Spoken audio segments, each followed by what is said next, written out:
All right, guys, ready? Ready? Ready? Good morning, everyone. I'm pleased to call this hearing to order.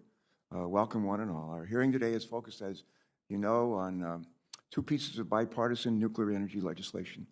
Senator Capito and I meet most every week, either in person or virtually, with our staff directors, both minority and majority, and we talk about, among other things, the hearing schedules. What should we hold hearings on? I want to thank Senator Capito for suggesting that we have a hearing, at least one hearing, here early this year that focuses on the major source of carbon-free electricity in this country of ours, and that is nuclear power. Today, we're going to re-examine the American Nuclear Infrastructure Act. This legislation is sponsored by our ranking members, Senator Capito, along with Senators Whitehouse, soon to be a grandfather, I understand, Senator Crapo, Senator Booker, and our former chairman, Senator John Barrasso. We're also going to discuss the sensible, timely relief for America's nuclear district's economic development. There's got to be an acronym in that. Senator Duckworth, what would be a good acronym for a bill like that? It's called the Stranded Act for stranded fuel. Whoever came up with that, I take my hat off to. I'm not big for acronyms, but this is a pretty good one. Sensible, timely relief for America's nuclear district's economic development, Stranded Act for short, and will become clear as we go through this hearing what we mean by stranded.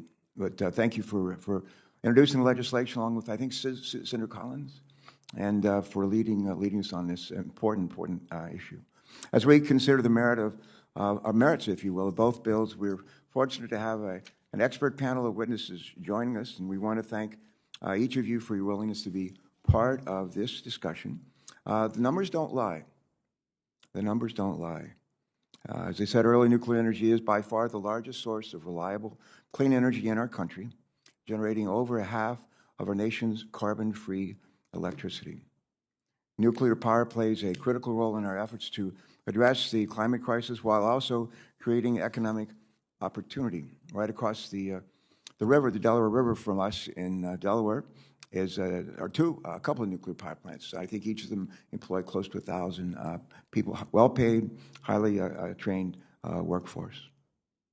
To that end, today's hearing is an important opportunity to explore how we can help the U.S. Energy industry safely develop the technologies that are necessary to meet our climate goals while also lowering energy costs and boosting economic development across our country. And with regard to the American Nuclear Infrastructure Act, my hope is that we can build upon and improve the Nuclear Energy Innovation and Modernization Act, which became law in 2019, as you may recall, thanks to the bipartisan work of this committee, including people sitting on either side of me. That act required the Nuclear Regulatory Commission to create a new regulatory infrastructure for the next generation of nuclear power. This new structure is moving us closer to making advanced nuclear power a reality in this country, and doing so without jeopardizing safety, but actually enhancing safety. The Nuclear Regulatory Commission is not only on time when it comes to meeting its statutory requirements to develop a new framework for licensing advanced reactor. The Commission is currently ahead of schedule. And I understand they're ahead of schedule by as much as 3 years, which is pretty impressive. With that thought in mind, I think we ought to be careful to not to make unnecessary changes to the regulatory process that could undermine this progress as long as they continue to make this kind of progress ahead of schedule. Still, it's been difficult for the NRC to operate under the constraints that the Nuclear Energy Innovation and Modernization Act requires. In December, NRC Chairman Hansen testified before this committee and expressed concerns about the impact of budgetary caps on the agency's ability to hire the workforce of the future and take on the challenges of licensing advanced reactor technologies. We know that for the NRC to do its job effectively, including processing license applications in a timely manner, the NRC must be adequately resourced. And as we work to improve this legislation, I would like for us to ensure that the NRC has the support it needs to continue its safety message and to hire the best and brightest needed to work on the next generation of nuclear reactors, which I believe we badly need in this country of ours. And I know a number of members of our committee on both sides of the aisle agree with that. While the next generation of nuclear technology presents new opportunities for clean energy and job creation, I'm also all too aware of the economic difficulties facing many nuclear facilities today and the challenges that closing a facility can create for surrounding communities and the families that live in those communities. Not unlike auto factories and other advanced manufacturing facilities, when we lost in our state, about 10, 12 years ago, we lost 2 auto plants. At one time, they employed as many as 3,000 people in each plant. We lost them both at the bottom of the Great Recession. We know how devastating that can be for the families and for the communities and for the state. We've seen that in Delaware firsthand. The loss of highly skilled, good-paying jobs oftentimes leads to smaller tax bases, to reduced revenues for local businesses, and to depressed housing values. At the same time, these communities are also unfairly burdened with the cost of nuclear waste storage. Senator Duckworth's Stranded Act would benefit those communities that are working to move past the legacy of their decommissioned nuclear plants and to create a brighter, more prosperous future for their residents. As my colleagues have oftentimes heard me say, I believe that one of the primary roles of government is to help create a nurturing environment for job creation and job preservation. I think everybody on this committee agrees with that. The Stranded Act would do just that. And I commend Senator Duckworth and her staff for their commitment to these communities and her work on this bipartisan bill. She'll be speaking following Senator Capito's opening remarks. In closing, I believe that we have an opportunity to help our nation's nuclear energy industry transition into the future while reducing carbon emissions and creating economic opportunities at home as a result. As we make that transition, it's imperative that we prioritize safety and equity. We look forward to hearing the unique perspectives of our witnesses today. Before we do, and before I return to Housing Member Senator Capito for opening statement, let me just close with this thought. A number of the members are committing, particularly Senator Duckworth, who served our country in uniform with great courage and great sacrifice. But I spent a few years of my life in the Navy. Used to chase from airplanes nuclear submarines. And as a father, I remember taking our Boy Scout troop down to Norfolk Naval Station about every 3 years. And we would visit ships, submarines, aircraft carriers, including the Teddy Roosevelt. And I'll never forget, we had about 25 scouts one weekend and about a decade ago, and we met with the captain of the ship up on the bridge. And the captain of the ship welcomed us and welcomed the scouts warmly. We had about 25 scouts, maybe a half dozen or so scout leaders. And I'll never forget what he said to the scouts. He said, the Teddy Roosevelt is 1,000 feet long. The boys went, ooh. The Teddy Roosevelt is, I think he said, 40 stories high. And the scouts went, ooh. And he said, and the Teddy Roosevelt has about 5,000 men and women who serve on the ship. And the scouts went, ooh. And then he said, the Teddy Roosevelt has something like 75 aircraft and helicopters on board. And the Boy Scouts went, ooh. And then he said that Teddy Roosevelt stops to refuel once every 25 years. And the adults went, ooh. That is, the last time we lost an American sailor aboard a nuclear-powered ship, submarine, or aircraft carrier, never. We've never lost one. You can do this stuff safely, and we've shown that in the Navy and other ways as well. Senator Capito, thank you so much for your leadership in this arena and for letting me be your wingman on what I think is an incredibly important issue. And again, Senator Duckworth, I'll turn to you right after Senator Capito. Thank you all. Thank you, Mr. Chairman. I want to thank the witnesses for being with us here today, both in person and virtually, and looking forward to this hearing. We know, as the chairman has said, that nuclear energy is an integral part of a clean energy system, a reliable one. It generates carbon-free power around the clock for up to 2 years before you even need to refuel. And I guess same with an aircraft carrier, only 25 years, I guess, is much longer. Nuclear energy must remain a part of America's diverse energy portfolio now and in the future. State and local governments are realizing the benefits of preserving and expanding the use of nuclear energy. Last year, Illinois extended its law to keep the state's existing nuclear power plants online. Other states with no existing nuclear reactors, such as Wyoming, Kentucky, and Montana, are opening the door to deploy new nuclear plants. And just last week, the West Virginia legislature voted to allow new nuclear development in our state, and our governor signed that bill into law yesterday. Nuclear energy can provide a tremendous potential opportunity for economic growth, particularly in communities impacted by the closure of coal plants, but still have developed sites and transmission assets that could accommodate new generation. In this way, development of nuclear energy would build on West Virginia's long history of providing baseload energy that fuels our economy. Congress should build on previous bipartisan legislation to continue to promote safe use and development of nuclear energy nationwide. That's why I introduced American Nuclear Infrastructure Act with our Democrat lead Senator Whitehouse, along with Senators Barrasso, Booker, and Crapo. Since introduction, Senators Graham and Manchin have also joined as co-sponsors. The committee passed substantially the same legislative text last year, I believe, with bipartisan support by 16-5 in this committee. I thank Senator Whitehouse for his leadership on nuclear issues and his partnership on this legislation.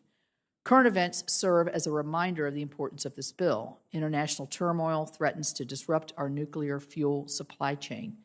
New England generated a quarter of its electricity by burning fuel oil during a cold snap just last month. That follows the closure of 2 of New England's 3 nuclear plants in recent years.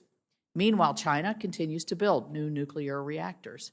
China is poised to overtake France as the world's second-largest operator of nuclear power plants.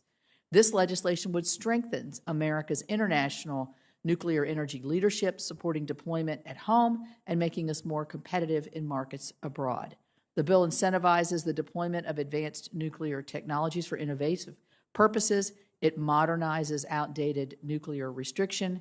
It encourages using advanced manufacturing and construction techniques to build nuclear power plants safer, faster, and cheaper. I look forward to working with Chairman Carper and other members of the committee to advance this legislation, as we have other bipartisan legislation already in this Congress. On a separate but related note, concerning this committee's oversight efforts, in order to realize nuclear energy's economic, national security, and environmental benefits, the Nuclear Regulatory Commission must be prepared to review and approve advanced nuclear designs and licenses in a timely and collaborative manner to get new generation assets onto the field. EPW members on both sides have extensively supported efforts to develop and deploy these new nuclear technologies. Signed into law in 2019, the Nuclear Energy Innovation and Modernization Act, which this committee developed, directed the NRC to review and update the agency's practice to efficiently consider new reactor applications. Over the last few years, members of this on both sides of the aisle in this committee, myself included, have repeatedly asked the NRC if the Commission needs any additional authorities or resources for its advanced regulatory work. In December, I asked NRC Chairman Hansen whether the Commission is currently prepared to review license applications under the existing regulatory framework. He assured me that the Commission was ready. Yet approximately 1 week later, the NRC staff denied the only application actively under review to construct and operate an advanced reactor. This decision is concerning and clearly does not align with what the chairman told me. I recognize that the licensing process is a two-way street. It requires an engaged applicant as well as an engaged NRC staff. Congress has provided substantial public investment to assist the deployment of these new technologies. Nuclear innovators and entrepreneurs need to be confident that the NRC will review applications in a timely, predictable, efficient, and affordable manner. That is why I asked the GAO to assess NRC's preparedness to review and approve advanced nuclear applications. GAO's review should also consider the Commission and senior NRC staff's process to oversee these licensing reviews. Additionally, Commission leadership is critically important to successfully managing these important projects. I've said before, leadership is strengthened when the Commission operates with a full complement of 5 members. For more than 7 months, the Commission has operated with only 3 members, and I again urge President Biden to promptly put forth a bipartisan pairing of qualified individuals to fill these vacancies, and Chairman Carper and I have joined in that request. Thank you, Mr. Chairman, for holding this important hearing, and with that, I would yield back. Senator Capito, thank you for that statement and really for your leadership here. We like to work across the aisle on all kinds of issues, and this is certainly one that we have and continue to do so, and it's important that we do. Senator Duckworth, my mom raised my sister and me to believe and practice the golden rule, treat other people the way we want to be treated. When I look at the work that you've done on Stranded and other communities, whether it be coal communities, where they lost jobs, lost economic opportunity, I feel we have a moral obligation to help them put ourselves in their shoes. And your legislation just really is built on that premise. So thank you. You're recognized. Thanks for your leadership. Thank you, Mr. Chairman. And thank you to Chairman Carper and Ranking Member Capito for holding this hearing on my bipartisan bill, the Stranded Act. My co-sponsor, Senator Collins, is not on the committee, but she sends her support of the Stranded Act and our need to get this bill passed and these communities the support that they need. As this committee will learn today from my constituents in the city of Zion, Illinois, there is a desperate need to pass the Stranded Act as soon as possible. However, our bipartisan proposal is not a new or radical idea. We're simply seeking to fulfill a promise Congress made 40 years ago, 4 decades ago, when it passed the Nuclear Waste Policy Act of 1982. I was still in high school. This law recognized that we need to safely dispose of and store nuclear waste in the interim. The federal government has a responsibility to help communities manage the decommissioning of a nuclear power plant. Specifically, Congress authorized assistance payments to help stranded communities to mitigate the social and economic impacts of being stuck with spent nuclear waste. Yet, to this day, communities like Zion have not received their assistance. Instead, the city of Zion has lost hundreds of jobs and millions in tax revenue and have deprived of the valuable lakefront property that could be the base for future economic growth. That was never the deal.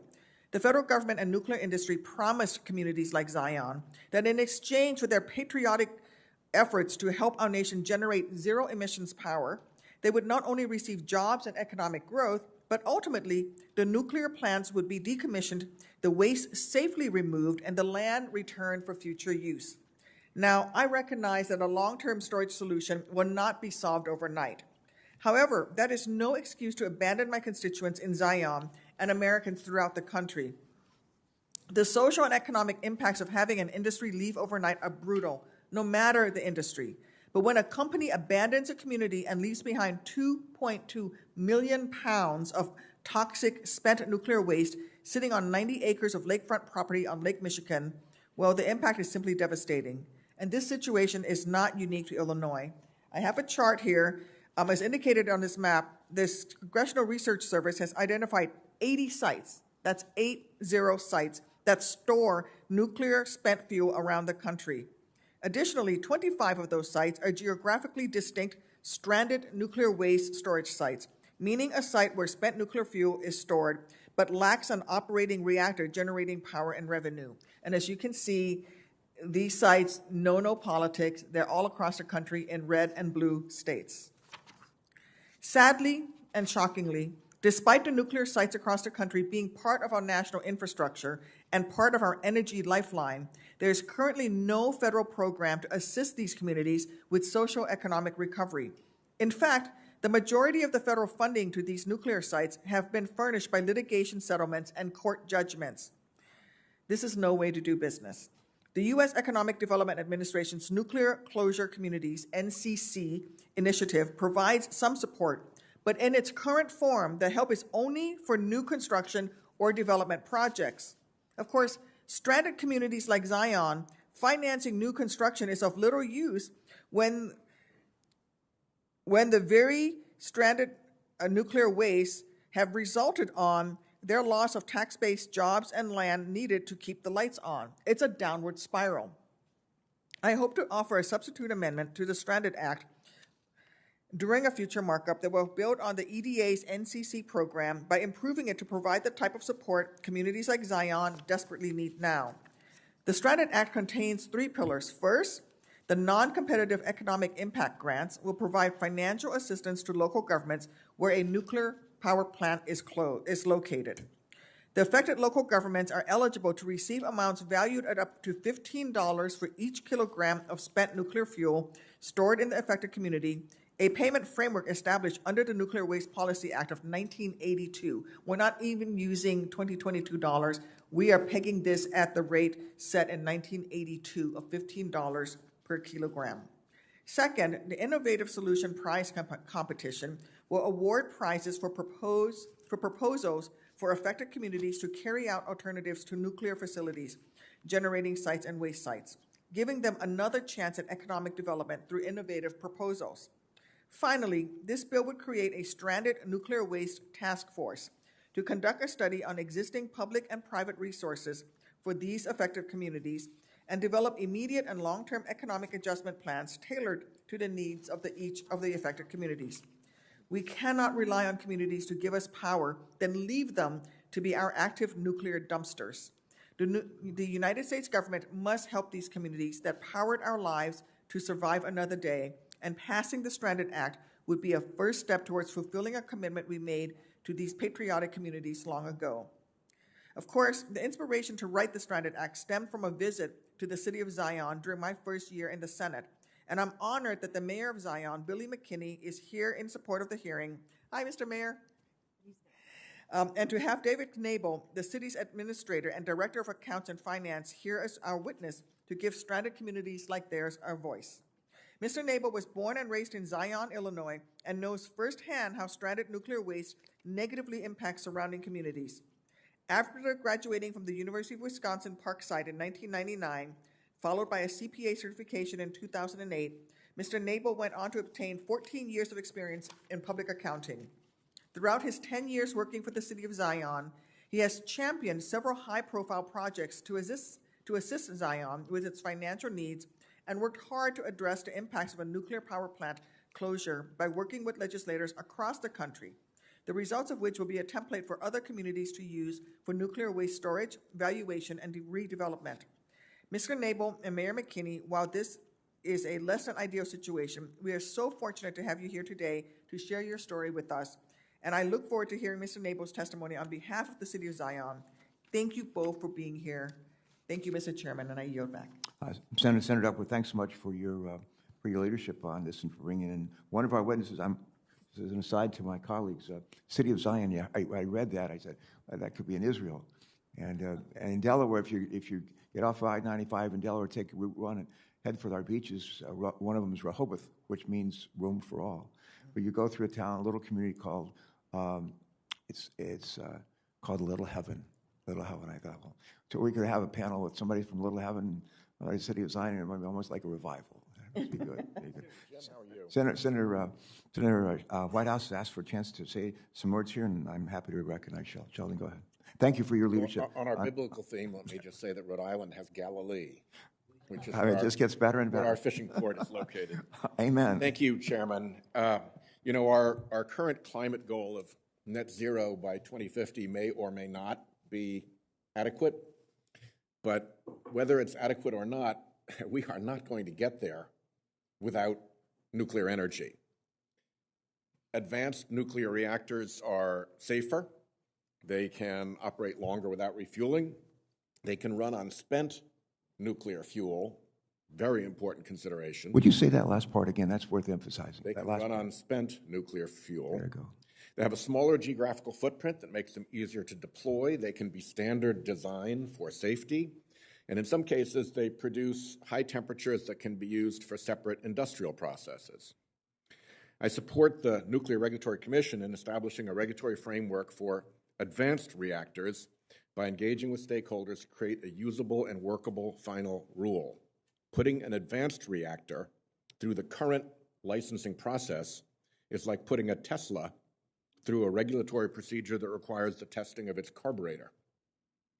I introduced the ANIA bill last July with Senators Capito, Barrasso, Booker, and Crapo, and as the ranking member, Senator Capito, the Republican lead on this bill, mentioned, Senators Manchin and Graham have joined us. I would also note the positive development that the bipartisan infrastructure law created a program to support existing nuclear generators, which suffer competitive disadvantage because they get no revenue for the carbon-free benefit that they provide.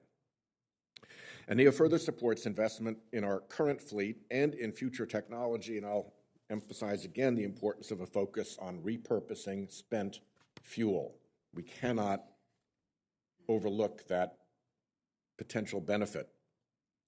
ANEA includes prizes for the first reactors licensed by NRC in 3 different categories.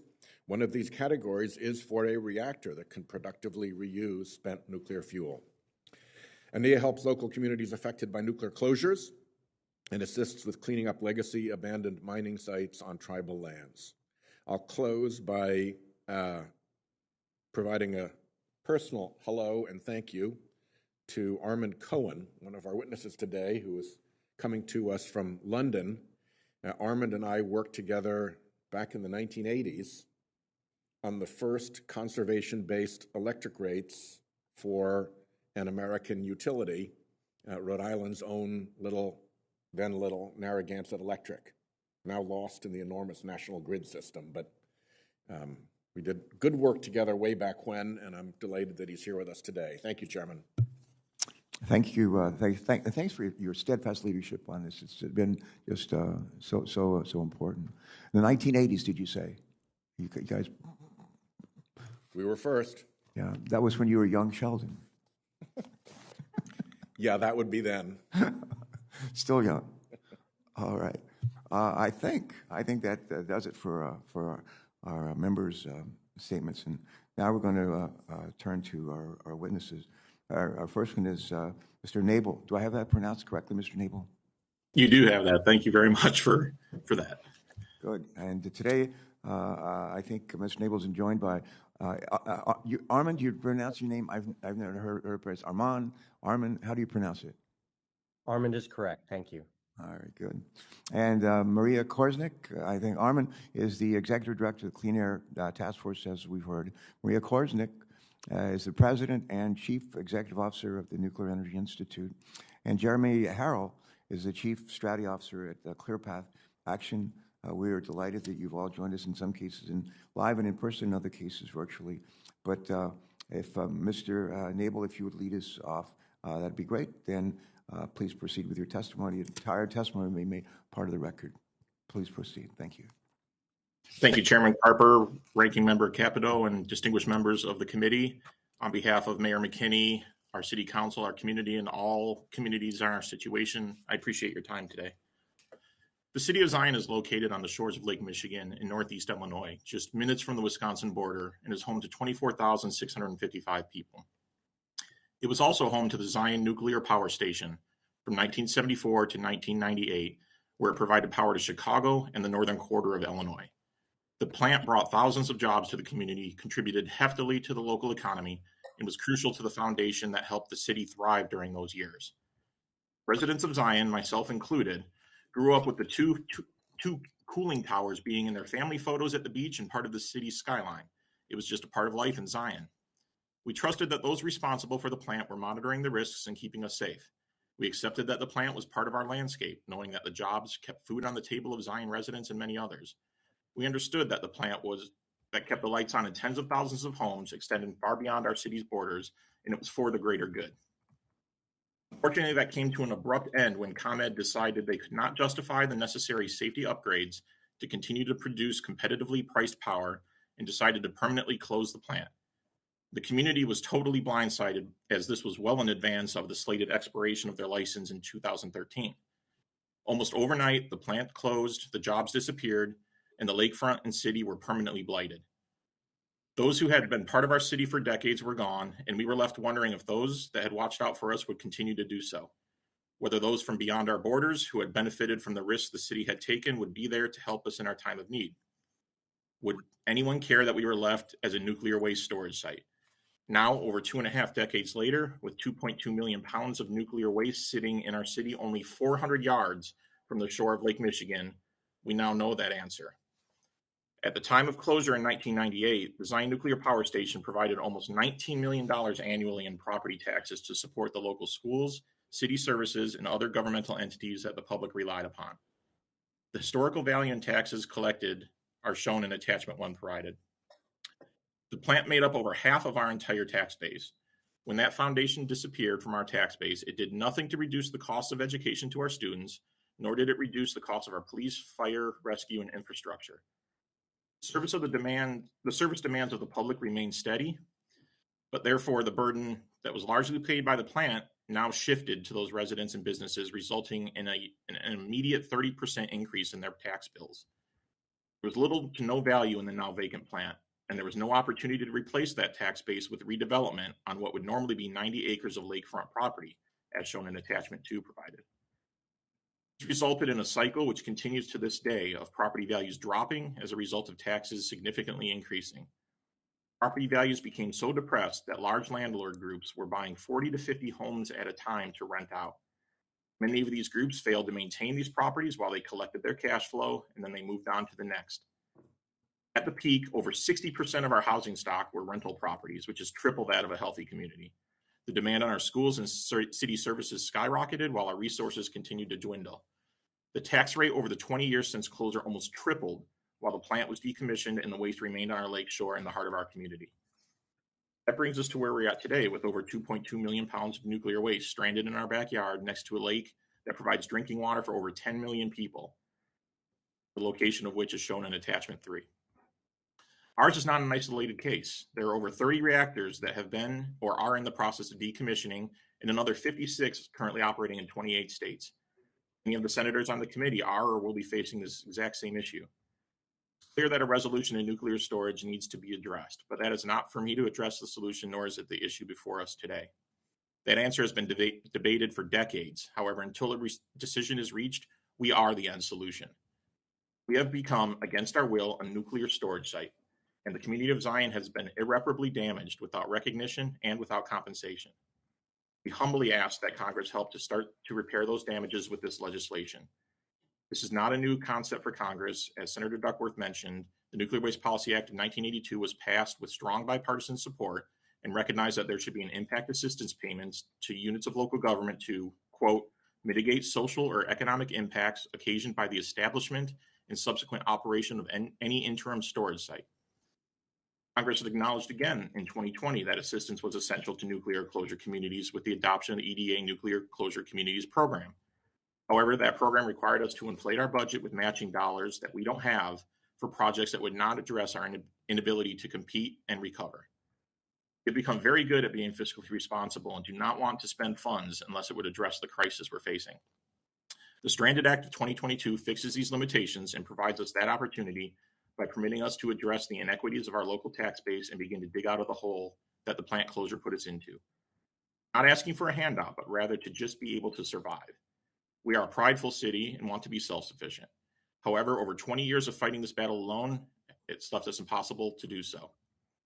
Our goal is to utilize this funding to address our tax base issues and make it possible to compete to attract residents and businesses to our community and begin the rebuilding process. All of these plants across the United States produce nearly 20% of the country's electrical needs.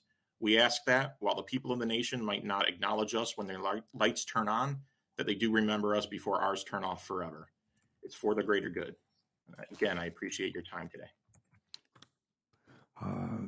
Mr. Cohen, thanks a million for coming here today. And Senator Duckworth, thank you for inviting him to join us and speak. Now we're going to turn to Maria Korsnik. Again, Maria is the President and Chief Executive Officer of the Nuclear Energy Institute. And with that, Maria, you are recognized. Take it away. Thank you. I think it's Armand Cohen next. Whatever order you'd like to do. He has. Okay, thank you. All right. In that case, Maria, just cool your jets, and we'll wait for you for a few minutes. Armand, Executive Director of Clean Air Task Force, please proceed, Armand. Thank you. Thank you, Mr. Chairman, Ranking Member, and thank you, Senator Whitehouse, for the shout out. You've been a great leader on clean energy issues, and I would note that when we worked together 30 years ago on energy efficiency, climate change wasn't really front and center like it is today. And what's so interesting is that even in the 18 months since I testified before this committee last, there's been an enormous change in recognition of the problem of climate change. Countries representing about 90% of world GDP and CO2 emissions have now committed to varying degrees to a net zero energy system to be achieved over the next few decades. Actually, regardless of what happens in Washington, more than half of U.S. electricity sales taking place today are taking place in states or in utility service territories that have a net zero emissions commitment by mid-century. So you could say that's the easy part. Now the hard part is how do we actually achieve those goals in time and at an affordable cost. Nuclear energy could be a very significant contributor to success in meeting those goals, and our view is it could indeed be essential. It can serve as a powerful complement to increasingly inexpensive renewable energy and energy storage by providing zero carbon electricity and heat with 90% plus availability year-round, independent of season and weather. Nuclear energy also provides energy in a relatively compact land area, which is increasingly important in a crowded world. In addition to providing electricity to power the grid, nuclear can also power high-temperature electrolysis to help provide zero-carbon fuels like hydrogen, which today serve about 80% of world energy demand. Interestingly, also in the last 18 months, the value of nuclear energy has become increasingly recognized across the country by opinion leaders and by the general U.S. public, as is supported by some of the polling and thought leadership pieces that are contained in my testimony. That said, there are many challenges to a meaningful scale-up of nuclear, from tens of gigawatts a year to hundreds of gigawatts a year, which is what we're going to need if it's going to make a meaningful contribution to climate change mitigation. Costs need to come down, deployment has to speed up, key issues around nuclear waste disposal need to be resolved, and advanced reactor designs can help on all those fronts. But so can just best practices in manufacturing, business model, and licensing, as well as novel deployment strategies like utilizing and repurposing existing fossil fuel mining and electricity production sites, as Senator Capito referred to. Now, also in the last 2 years, Congress has done enormous good in this area with bipartisan legislation like NICA, NIEMA, the 2020 Energy Act, the Infrastructure Investment and Jobs Act of last year, but more needs to be done. In my testimony, I highlight 4 areas for improvement and addition to making nuclear a real option. First of all is providing incentives for cost-effective scale-up of multiple units of advanced nuclear energy designs beyond initial demonstration to achieve scale and lower costs. And that's important. Demonstrating first of kind is good, but it's to really get the scale and cost reductions that we need, we're going to really need to build in series. That's what every nation that's had a successful low-cost nuclear energy program has demonstrated. Second, we need supporting licensing processes that are appropriate for advanced reactor designs, both in the U.S. and activities or licensing activities that will support diffusion of U.S. designed reactors globally. Third, we need to fundamentally reset U.S. nuclear spent fuel policy in the direction of community-driven, consent-based siting policies. Recently, Finland and Sweden have demonstrated that you can site a permanent nuclear waste repository if you take this consent-based approach. And we're going to need to take a step back and figure out how to do that in this country. And then finally, we can look at the possibility of using existing retired or retiring fossil fuel sites for siting advanced nuclear. So those are 4 immediate areas for attention. I'm happy to discuss further in Q&A. And once again, I really appreciate the opportunity to testify remotely. This was a business trip that had been planned some months ago, so I appreciate your accommodation to let me testify by video. Thank you. Yeah, Mr. Cohen, we're delighted you could join us. Thank you for that enlightening testimony. Now, we're going to turn to Maria Korsnik. Again, Maria is still the president and chief executive officer of the Nuclear Energy Institute, and she'll be followed by Jeremy Harrell. Ms. Korsnik, please proceed. Thank you for joining us. Thank you. Good morning, Chairman Carper and Ranking Member Capito. My thanks to you and the rest of the committee for the opportunity to testify today. It's really my pleasure to be here. The Nuclear Energy Institute represents more than 300 companies across the country, including companies that own or operate nuclear power plants, reactor designers, advanced technology companies, and labor unions. Together, we're working to provide the clean, reliable, and affordable electric system of the future. On behalf of those member companies, I thank this committee for its continued support of nuclear carbon-free energy and the thoughtful legislation that we're here to discuss today. Nuclear technology is American technology, from the first commercial plant built in the 1950s to the new reactor designs that, thanks to congressional support, are moving from design to demonstration to deployment. The United States has long been the global leader in nuclear technology. Our innovation and leadership have never been more important. The world is at an inflection point.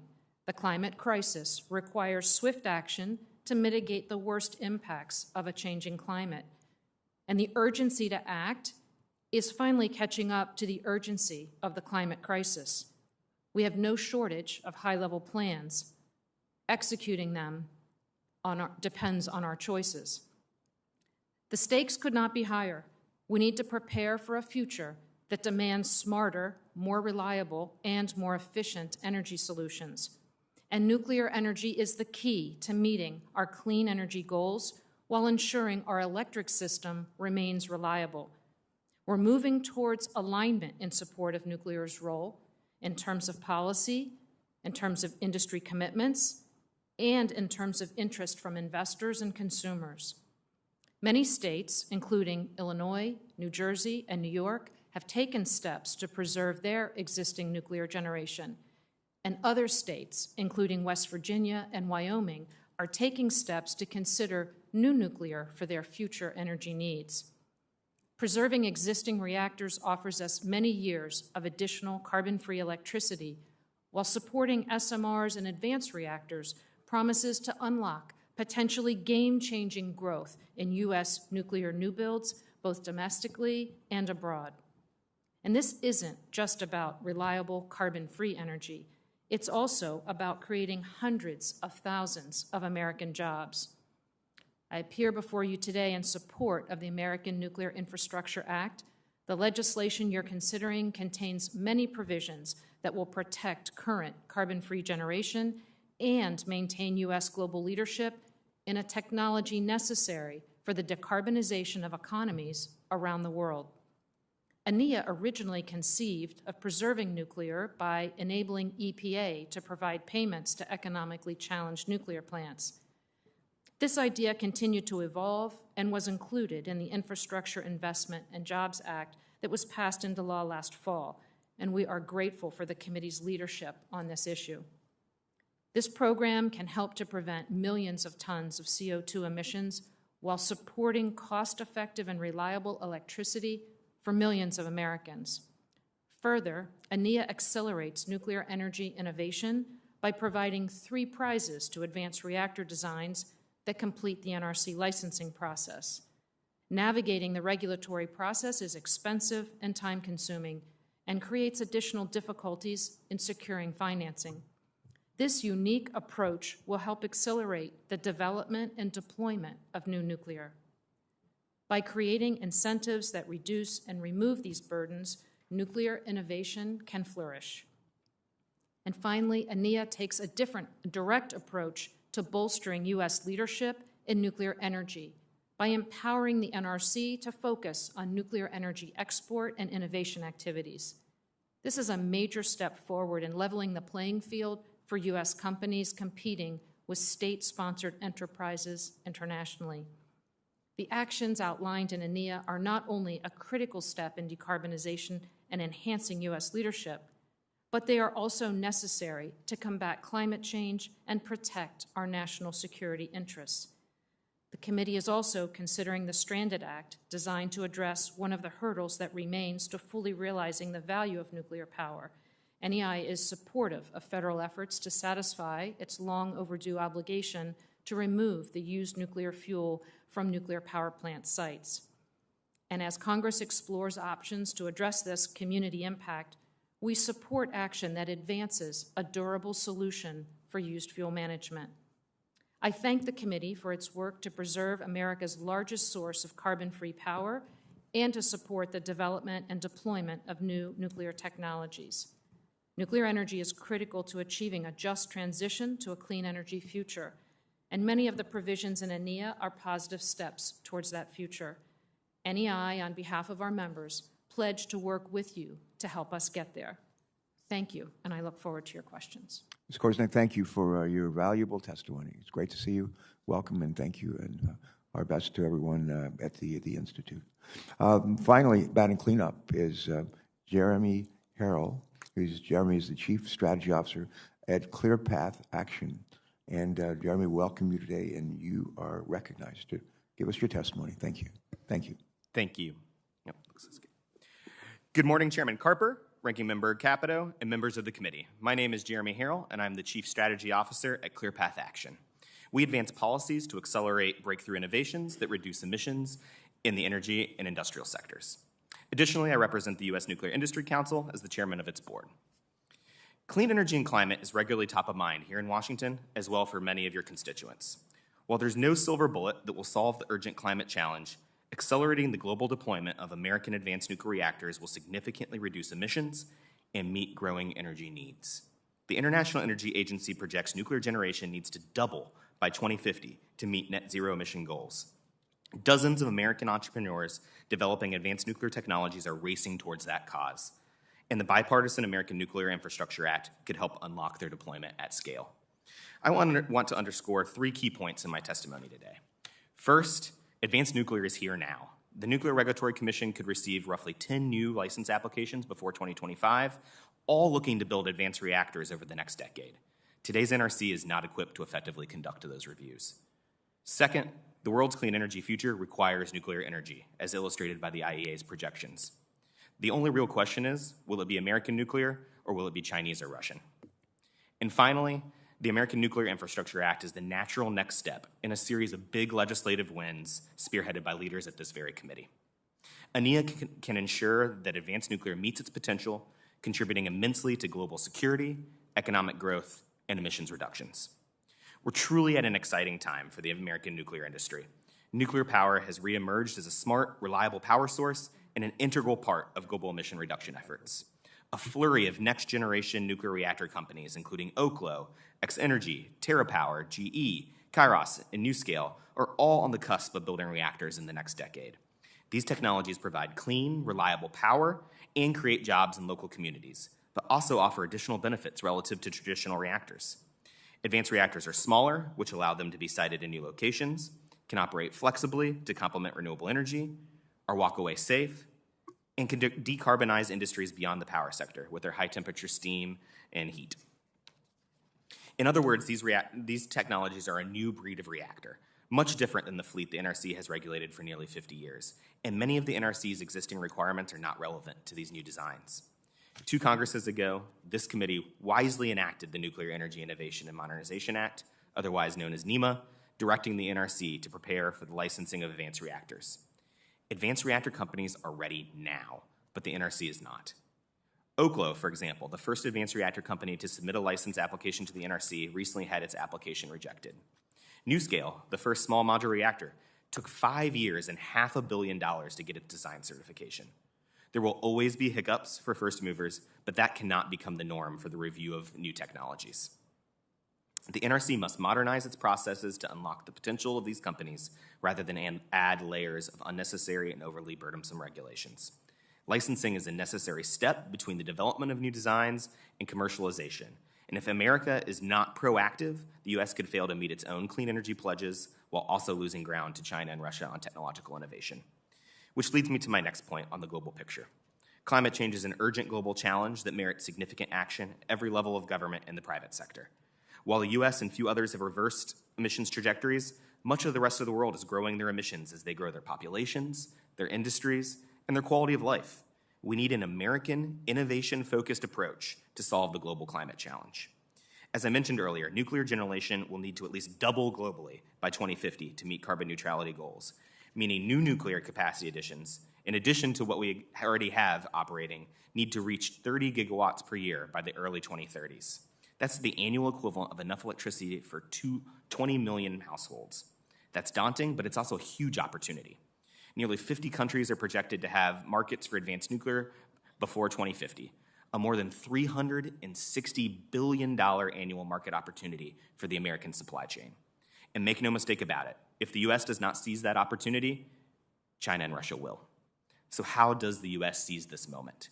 Thankfully, Congress has recognized the importance of nuclear energy. Significant bipartisan legislation has been passed, providing both robust support for the existing civilian fleet and for the R&D of nascent nuclear technologies.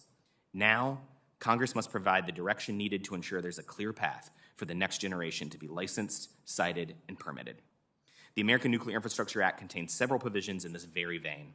These policies include prizes to offset initial licensing costs for first movers, continued regulatory modernization, preemptive environmental review of key federal facilities, and broader international collaboration and investments.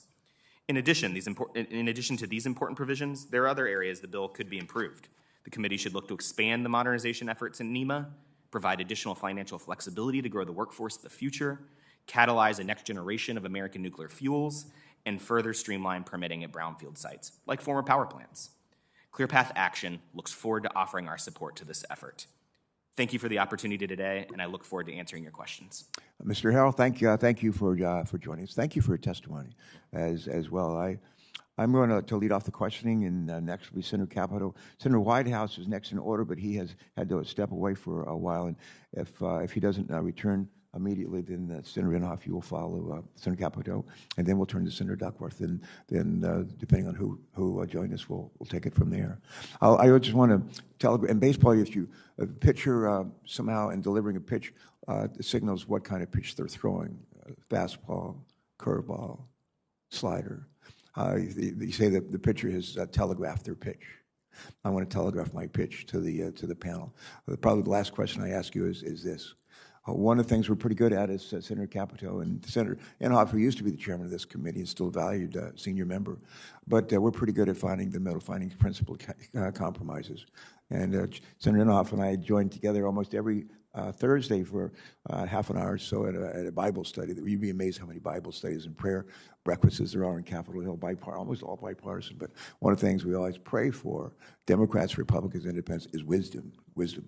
One of the things I want to ask you, and I'll be asking you right at the end of this hearing, is where do you agree? Where is there consensus on the key issues before us?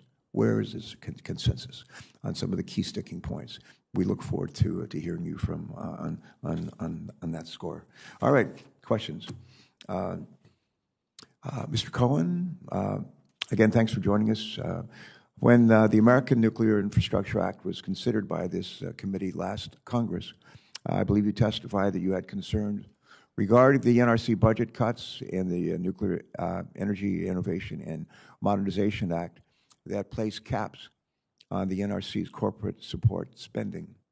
The NRC has also expressed concerns to our committee about their ability to continue to meet these caps and the resulting impacts on the NRC's modernization efforts, as these limits are set to become more restrictive over time.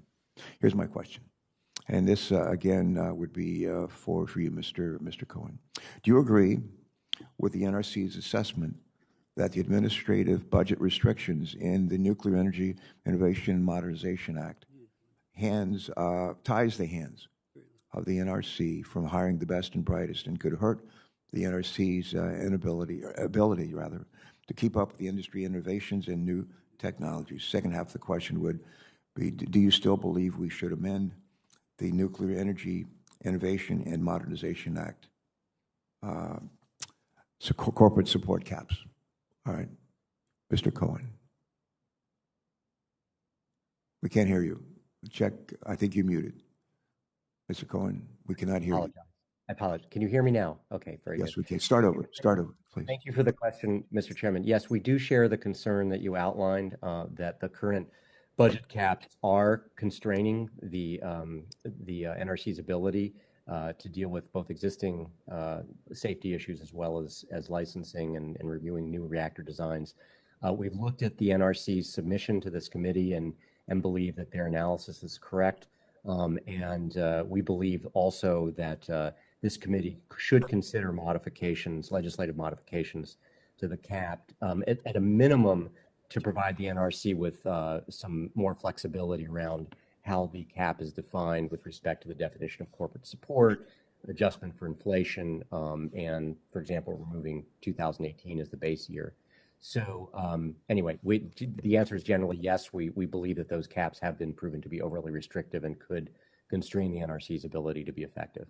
All right, thanks. Let me also direct my second question to you involving advanced reactor deployment. The Nuclear Energy Innovation and Modernization Act requires the NRC to develop a new technology-inclusive regulatory framework, as you know, capable of accommodating the diversity of advanced reactor designs by the end of 20 2027.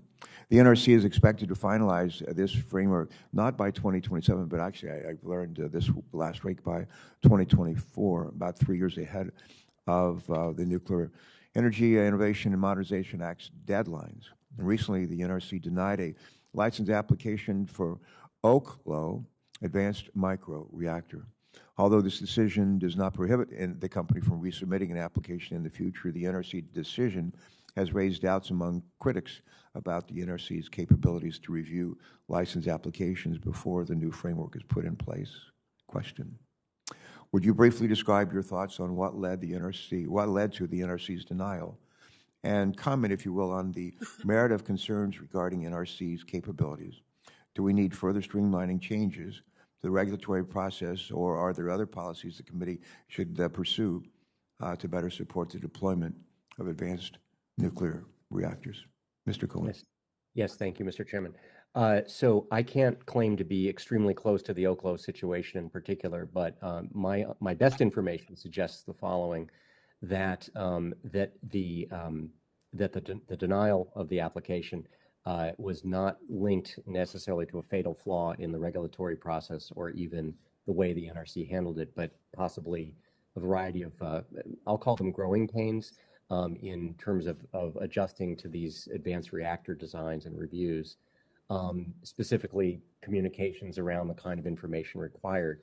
That said, I think this does suggest the need to get on with the business of implementing NAIMA in developing a new separate lane for advanced reactor development, and that's the so-called Part 53 discussion that's going on right now. My testimony contains a little hint of our suggestions as to how the future actions by the NRC could more directly and efficiently accommodate new reactor designs. So I guess my answer is a little bit split. On the one hand, I don't think the current Part 50 arrangement is fatal or even that the NRC is hobbled. I think this one will work out. I think that the commission did give Oklo a bit of a roadmap to come back. That said, it's clearly much better to proceed on a fit-for-purpose lane of Part 53, which is being developed, and that's what we look forward to seeing happen. All right, thanks for your response to that question. Senator Capito, it's your turn. And again, thanks for your great leadership on this issue. I'm going to yield my slot here to Senator Inhofe to begin his questions. All right, Senator Inhofe. Well, first of all, let me thank both the chairman and the vice chairman for acknowledging the fact that we have a lot of competing committees taking place all the time. This is very important to me, though, and I enjoyed all four of the statements. I thought they were great statements that were made. Ms. Korsnik, I've long supported nuclear energy and ensuring spent fuel is safely and properly stored in a permanent repository. We've been talking about this issue for so long now. I keep thinking we're getting closer, and I think we are. While Senator Duckworth's bill is a good faith effort to help her state, I'm concerned that it basically kind of pays the communities to tolerate long-term problems, and no locality should have stranded nuclear waste, but this is a result of the fact that we've been trying, we've had opposition over the years to permanently dispose of the sites, and there's been resistance such as there was for such a long period of time over Yucca Mountain. So the taxpayers nationwide, including Oklahomans, already paid the liability costs of storing spent fuel where it is after the government failed to build a permanent repository. So instead of sending more Oklahoma's taxpayer dollars to localities with spent fuel, we should work together to secure a permanent solution. Ms. Norwich, I know I'm not saying that right. Let me practice one more time. Mrs. Norsik, would you agree that Congress should return its focus to securing a permanent repository for the spent fuels? And what ideas do you have along that line? Thank you very much, Senator Inhofe. And yes, we very much support a long-term durable solution for nuclear storage. I guess if I could just perhaps step back for a moment to say, you know, we should be very proud of the American nuclear industry for all that it has brought. We are the strongest operating fleet in the world, and we bring a lot of American innovation. And that American innovation can be used to help solve this long-term storage issue. We simply need to put our mind to it.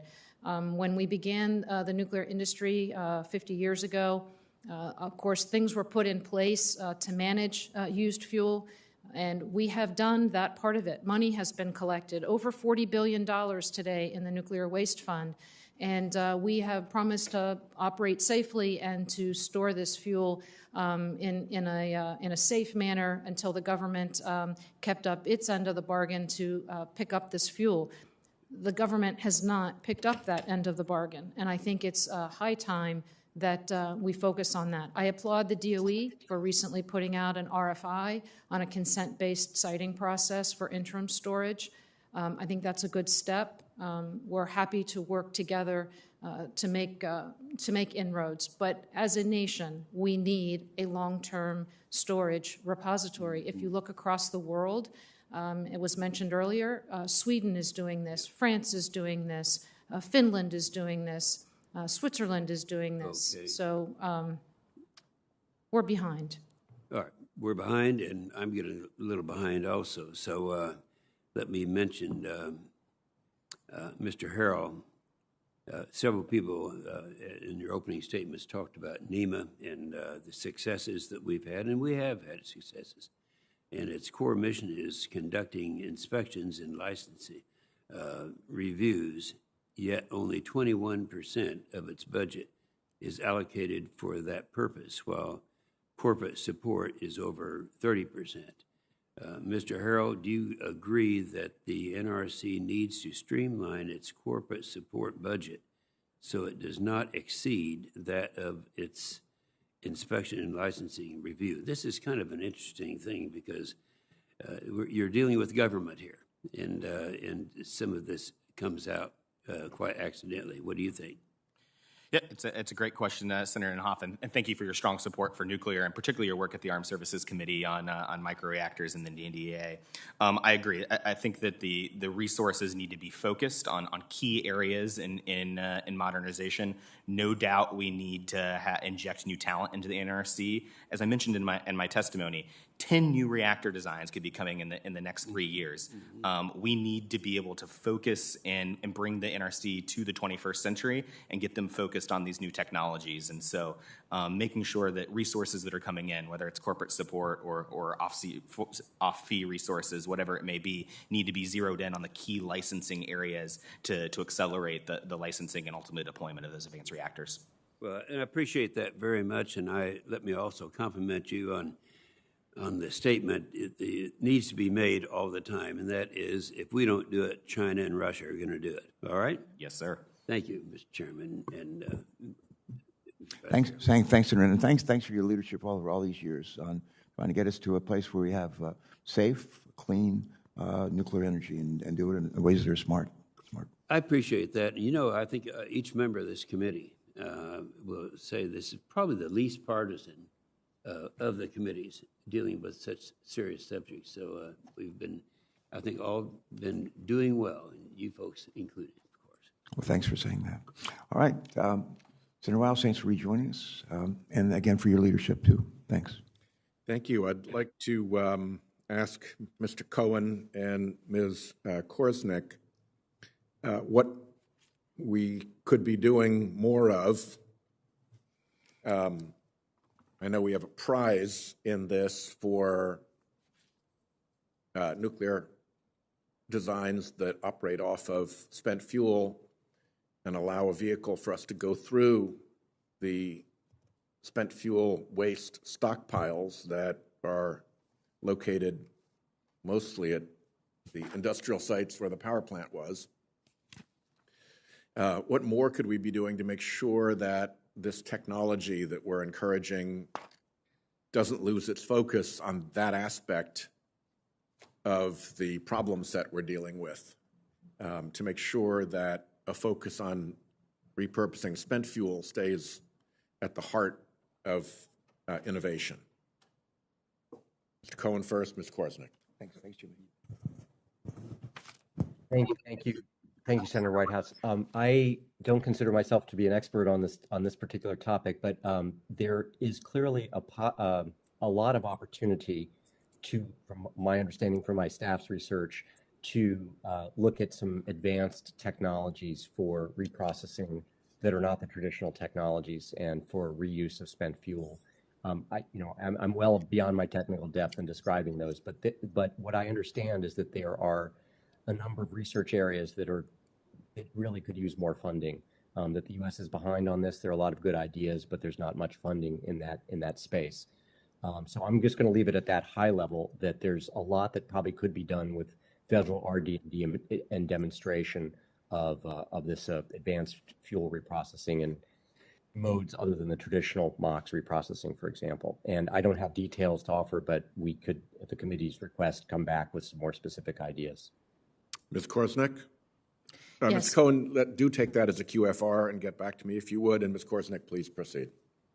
Yes, thank you. I would just offer, in fact, I think there was an announcement this week between Argonne National Lab and Oklo to explore some reprocessing ideas. So that tells you that the wheels are moving in terms of people being interested in reprocessing. I know there's other private companies that are also interested in exploring reprocessing. I would just add that even if we reprocess, it still requires us to have a long-term repository. And so I think ultimately we need this broader conversation on the used fuel sort of final solution.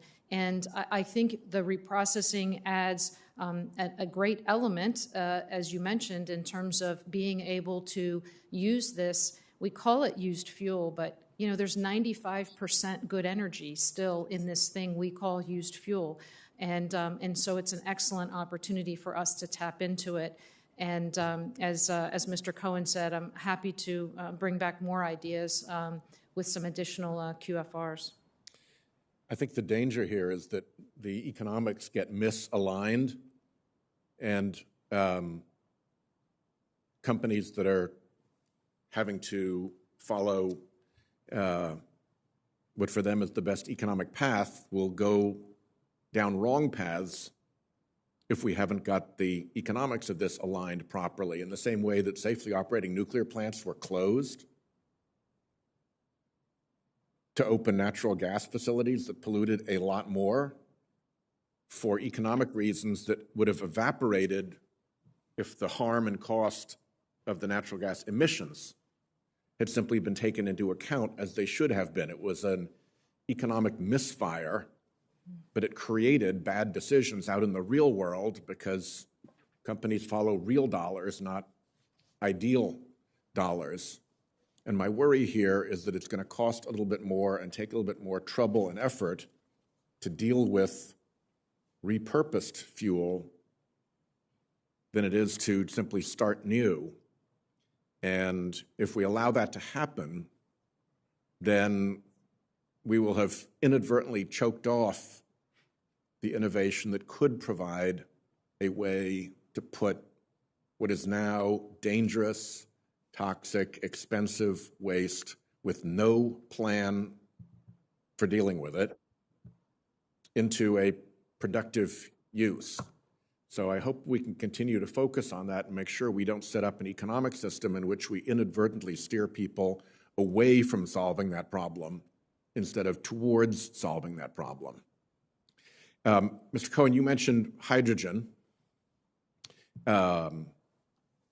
Is nuclear power a potential source for what we would call green hydrogen? Well, Senator, if by that you mean zero carbon hydrogen, That's for what sure. I mean. Absolutely. So there are a number of good studies out on that. Most recently, there was an analysis of the potential even for the Diablo Canyon nuclear power plant in California to co-produce electricity and hydrogen, and that report went into great detail on how that could be done. This is not rocket science. The technology is well understood. Electrolysis has been around for many, many decades. But with the particular advantage of nuclear in producing hydrogen is the potential to couple electricity production with high temperature heat, which, as I understand it, makes the hydrogen production process much more efficient. I believe there are now 4 pilots, maybe even 6 now underway under previous legislation authorized by Congress to demonstrate this at very small scale. The next step for the U.S. is to scale those up to a much larger level. In fact, the most recent Infrastructure Act includes a provision for a hydrogen hub that would be nuclear-based. So yes, absolutely, the technical capability is there. Hydrogen is going to be needed at large scale to displace gas and oil, and nuclear could definitely be part of that zero carbon mix. Thank you, Chairman. Thank you to all the witnesses. Those are great questions. Great questions. Senator Capito. And then I think after Senator Capito's questions, I believe we turn to Senator Duckworth next. And we've been joined by Senator Kelly. Thanks for joining us, Mark. And Ranking Member Capito, it's been a great hearing so far. Thank you. We're only about halfway through. Go ahead, please. Thank you. Yeah, my first question is going to focus on using the sites of former coal-fired power plants. Obviously, this is an important question for me.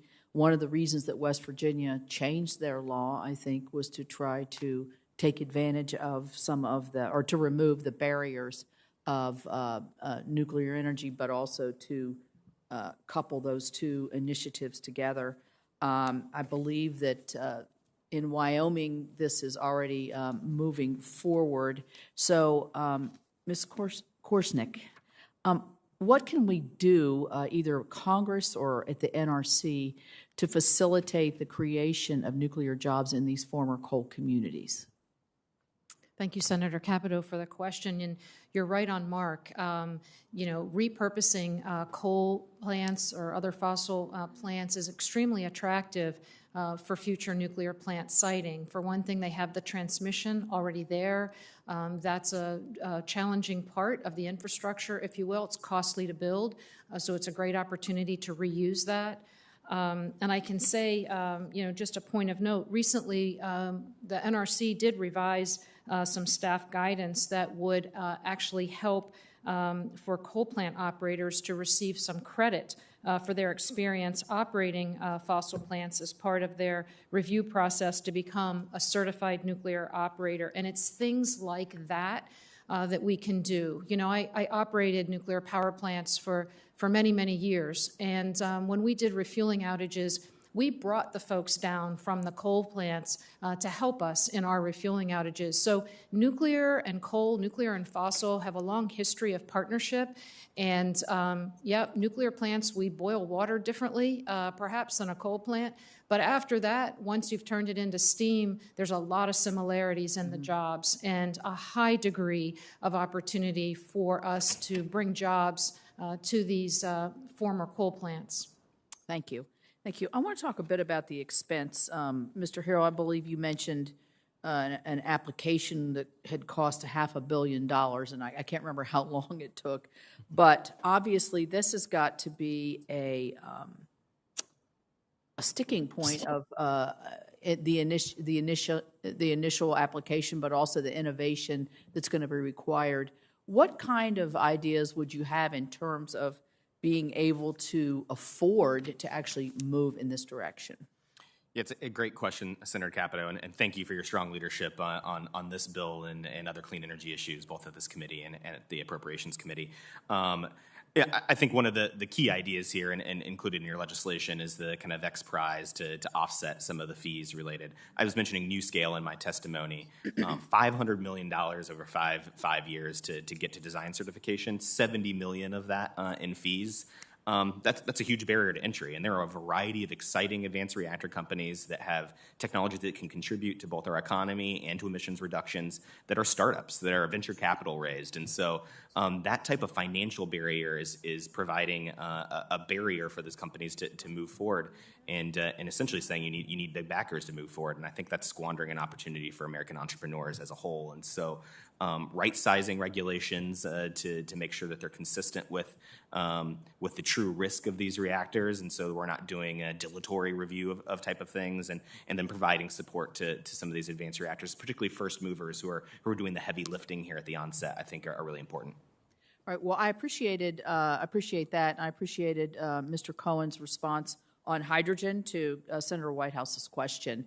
But I would like to ask both of you if you have anything to add on what the innovators that are developing designs to generate high temperature heat to be used for manufacturing and industrial purposes.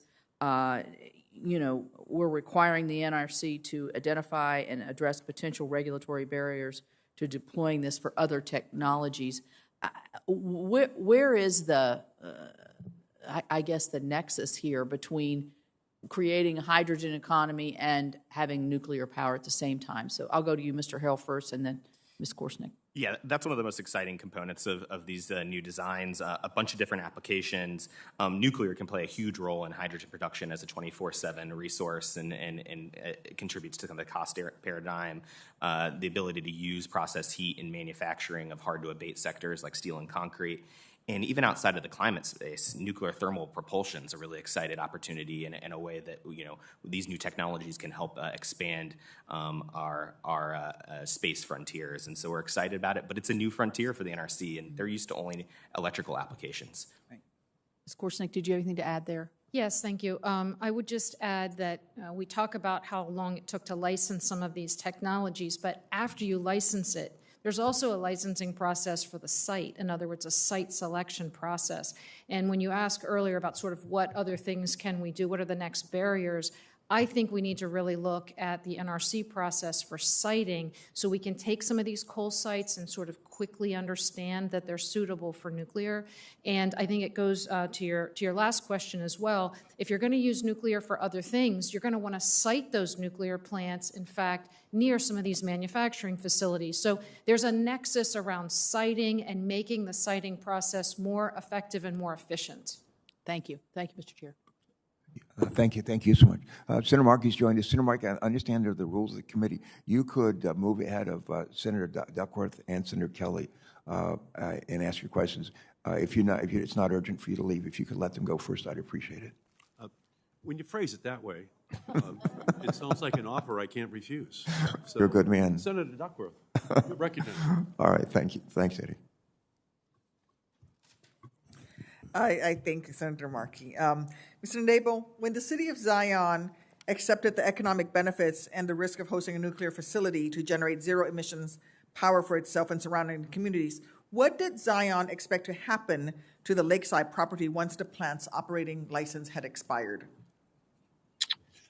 Well, we expected that the property would revert back to unrestricted use, that the site would be cleaned up, and we would have the opportunity to have the community either redevelop for, again, replacement of tax base, or to be able to use the property for recreational other purposes to grow our community. We did not expect to have a 90-acre nuclear footprint buried on site or be a nuclear storage site indefinitely, for sure. Thank you. I think this is an important point because the senator from Oklahoma mentioned that part of the problem we have here is that we've not come up with a location for disposal or long-term storage of a nuclear site, whether it's Yucca Mountain or where else. And my point is that even if we agree today on a site, wherever that is, it would still take 20 years to develop that site. In the meantime, cities like Zion remains a de facto nuclear storage facility, and that's simply not fair to the community. And so as our nation debates the permanent solution to safely dispose of and store radioactive nuclear waste, it's my hope that we can find common ground around a simple principle, that until a permanent solution is implemented, the federal government should help communities deal with economic and social harms of stranded nuclear waste. Mr. Nabel, can you explain why the city of Zion needs Congress to pass the Stranded Act and finally fulfill the Nuclear Waste Policy Act of 1986 original vision of distributing economic impact assistance payments to help stranded communities offset the economic and social harms of temporarily storing nuclear waste, even if that temporary ends up being 40 years? Sure. It was agreed to in 1982 that there was a social and economic impact to municipalities that stored waste on an interim basis. So this is just reiterating that need. But during the time that we've been a storage site, that the plant's been decommissioned and closed, we've been operating at a annual deficit. Basically, we've been treading water every year, and every year we go a little further beneath the surface. We don't have the opportunity for redevelopment. Our property tax base has declined significantly. We've been irreparably damaged financially, community-wide, as a result of this. And this is, this is crucial to us being able to survive, to even get to a point where we can talk about moving the waste, or even get to a point where we can talk about reuse. We are less staffed for police, fire, and public works than we were in 1998. And we're handling 3 times the calls and service demands from the community. Over 60% of our infrastructure is 70 years or older, and we don't even have the funds to address those issues. We're just trying to survive and still be in existence. And this will help us to address those deficits, to try and put a plan in place to get a return on that investment so that we can be self-sustaining, we can dig out of that hole, to get to the point where we can even start to address those issues. Thank you. And I think this is critical to say that this is, passing the Stranded Act will actually help us make good decisions on where to move the nuclear fuel. And I think it will act almost as a pressure valve to take the pressure off making a decision immediately to say, choose Yucca Mountain or someplace like that, so that we can make good decisions on where this waste will go. Because in the meantime, the waste can remain where it is in a way that the community that's holding the waste can sustain it. The Economic Development Administration administers the Assistance to Nuclear Closure Communities program, often referred to as the NCC initiative. As I noted in my statement, while promising, the NCC initiative suffers from key limitations, which my Stranded Act seeks to address. Ms. Grenable, can you explain why the EDA's NCC initiative falls short in meeting the urgent needs of stranded communities like Zion, and address why it's so important to expand the EDA support, as my Stranded Act will seek to do? Absolutely. The program as it's currently written is a nice idea for maybe like a step 3 in our process. As I mentioned, we'd be lucky to have the luxury of only having to figure out how to pay for our infrastructure like other municipalities do. However, we're not at that point. The way I've kind of equated it to others is, when you're worried about trying to put food on the table for your family, you're not even worried. You can't even consider about how you're going to fix the leaky roof. So development projects, first of all, on a site or in a community that cannot attract redevelopment because of tax base or because of blighted property, is just not feasible. But secondly, it also has matching requirements on there that we just simply can't add to our budget that's already, hemorrhaging as a result of 20 years of spiraling property values due to the decommissioning. So there's a limitation on that. It's a good step 3, but the Stranded Act addresses the step 1 needs. Thank you. I have additional questions, but I will submit those for the record. I yield back. Thank you, Senator Duckworth. Senator Kelly, and then Senator Markey. Thank you, Mr. Chairman. Appreciate you having this hearing today on these important pieces of legislation. I want to start by discussing the American Nuclear Infrastructure Act of 2021. Ranking Member Capito and Senator Whitehouse's bipartisan bill, which I support.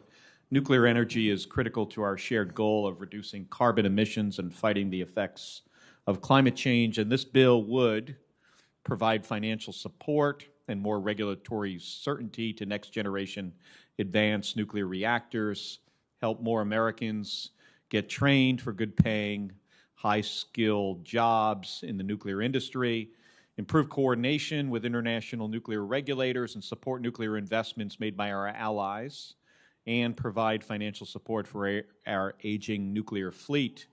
important to me, this bill builds upon the work I've done to support the cleanup of abandoned uranium mines in tribal communities.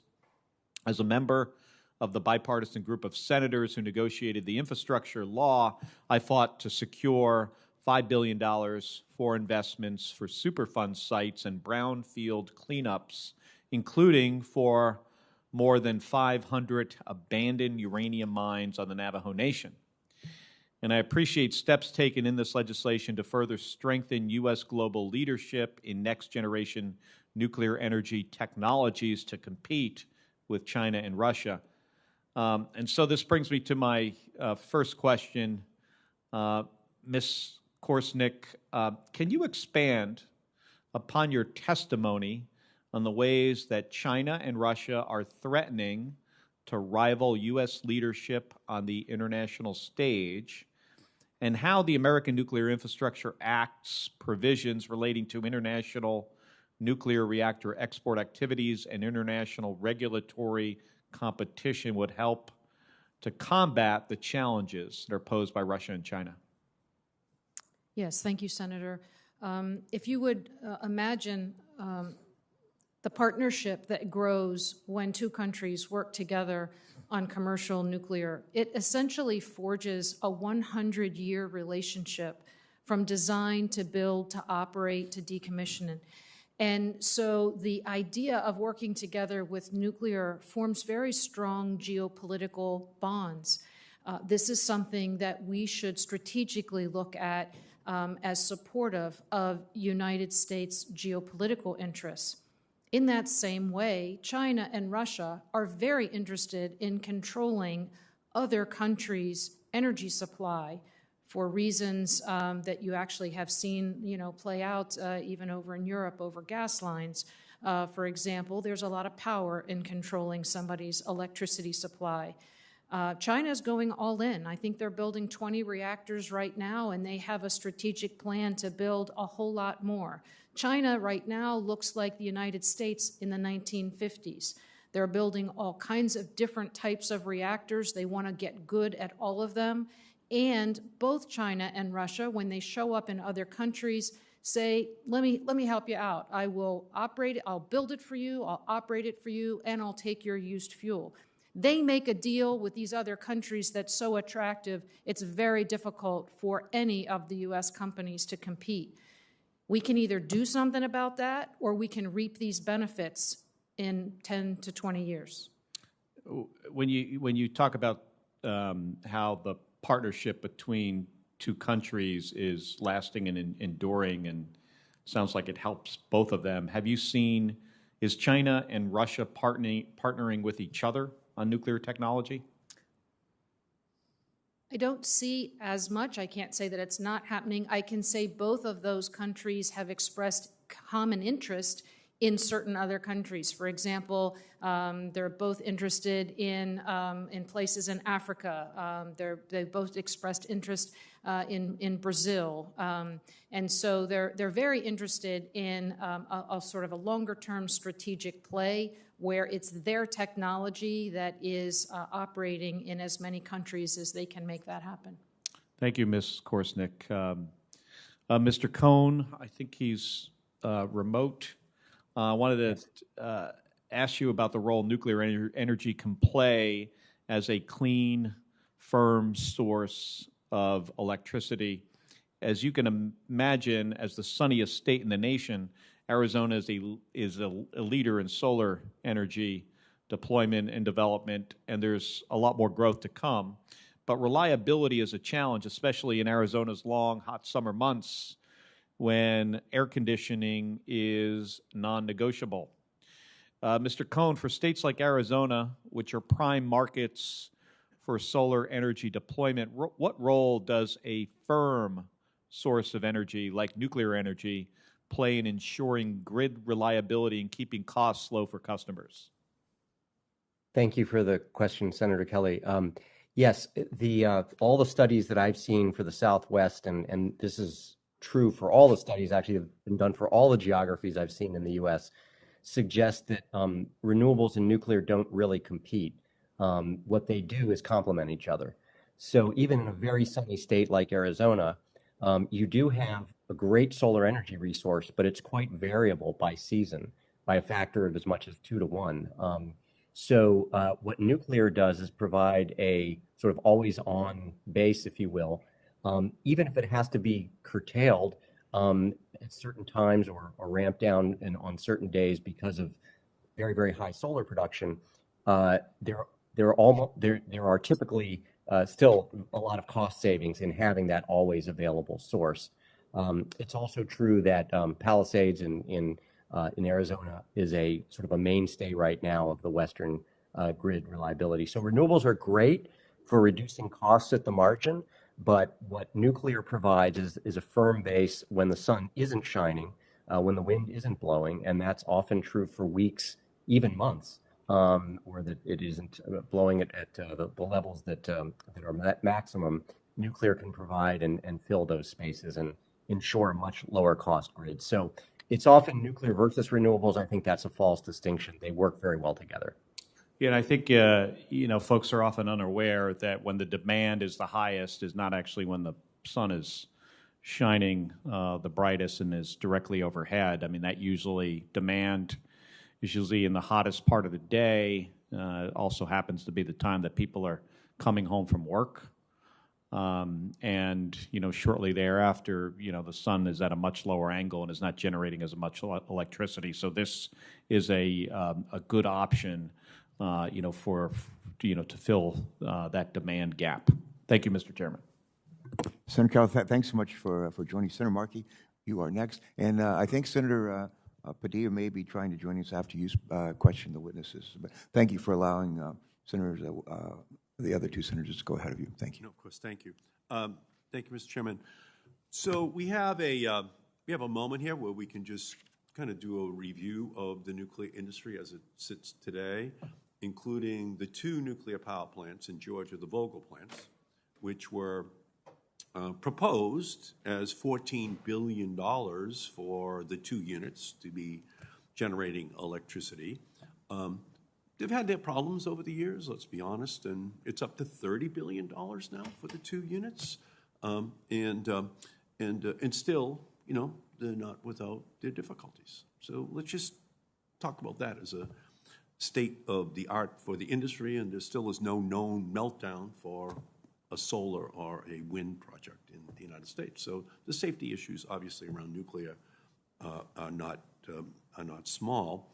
And in the infrastructure bill, which has already passed, there were $6 billion for the nuclear industry that was built into the infrastructure bill, which we all voted for.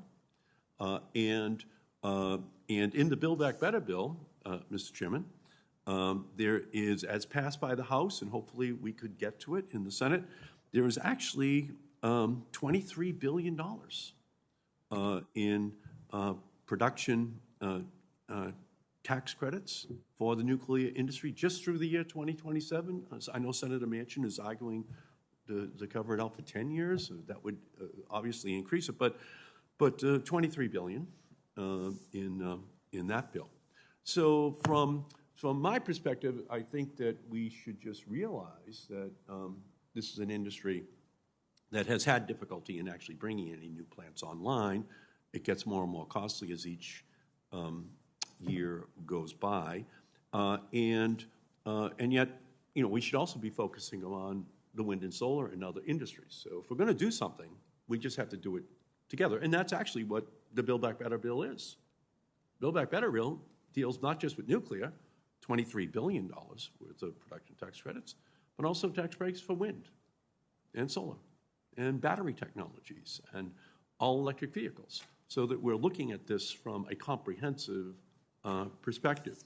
So, Mr. Cohen, do you agree that we should be investing in mass deployment of renewable energy and not just focusing exclusively on nuclear in order to achieve our climate and clean grid potential? Yes, thank you, Senator, for that question. Absolutely agree with that. We've been big supporters of the renewable tax credits and all other kinds of RD&D and deployment. It absolutely has to be a balanced portfolio. That's what all the modeling suggests.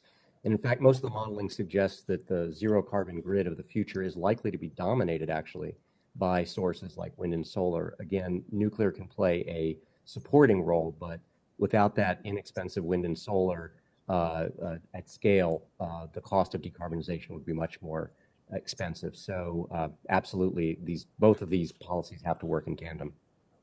Yeah, so in addition to nuclear plant bailout, which is in this bill, there is also a doubling down on the infrastructure bill, and it's $2.5 billion advanced reactor demonstration program by making taxpayers foot that bill for additional advanced reactor activities, and supporting that continued nuclear generation. Also then raises questions about nuclear waste and how our country is going to handle those issues. Mr. Cohen, do you agree that a long-term solution for nuclear waste needs to be a principal component of any discussion of additional nuclear generation in our country? I think that it is a problem that needs to be solved. I believe it's a problem we can solve. I think we're going to have to get way out of the box in terms of how we solve it in the way that other industrialized countries like Sweden and Finland have managed to do.